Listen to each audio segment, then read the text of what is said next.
Pinagkukunan ng inuming tubig at pang-irigasyon ng mga taga-Siaton sa Negros Oriental ang Malo River na hinihinalang nahaluan ng lasong ikinamatay ng 3 bata.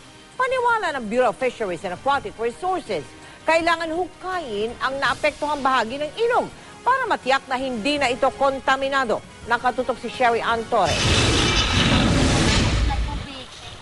Iniimbestigahan na ngayon ng mga otoridad ang pagkamatay ng 3 batang naligo sa Malo River sa Negros Oriental. Sa inisyal na ulat na nakuha ni Environment and Natural Resources Secretary Ramon Pahe, pesticide raw sa mangga ang nakalason sa mga bata.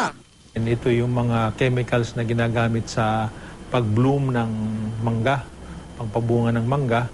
At ito'y pinaglaruan ng mga bata, dinala sa ilog, siguro hinugasan. Tapos doon din sila lumangoy.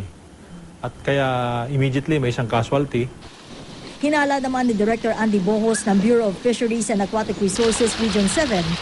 Paring may naghuhugas na mga sprayers nila doon sa ilog. Yung mga pang-spray ng mga insects. Pero hindi tayo sigurado doon. At tayo imbestigahan natin para makuha natin kung ano talaga ang nangyari. Pero ayon sa DENR, malinis ang tubig sa Malo River na nasa gitna ng 2 malalaking ilog sa Negros Oriental. Sa Malo River daw mismo kumukuha ng inumin at pang-irigasyon ang mga taga-Siaton. Marami ring nahuhuling isda rito. Dahil malaki at mabilis ang agos ng tubig doon, kumpiyansa raw si Pahe na minuto lang ang lumipas, tunaw na rin ang nahalong chemical doon. Hindi dapat matakot kasi wala na yung possible danger doon? Most probably wala na. Kasi ang kuwan nga natin is pag na-mix mo na sa tubig yan, paliit na ng paliit yung parts per million ng computation namin yan, nung toxicity. Pero ang BIFAR, naniniwalang kailangang hukayin ang naapektuhang lugar na ilog para masigurong hindi na ito kontaminado.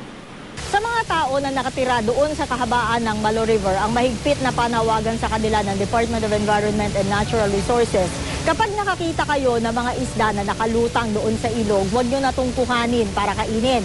Bagkus, alisin nyo raw ito doon sa ilog at idiretso nyong ibaon sa lupa. Dahil kapag pinilit nyo siyang kainin, malamang pati kayo malason din. Sherry Ann Torres, Nakatutok, 24 Oras.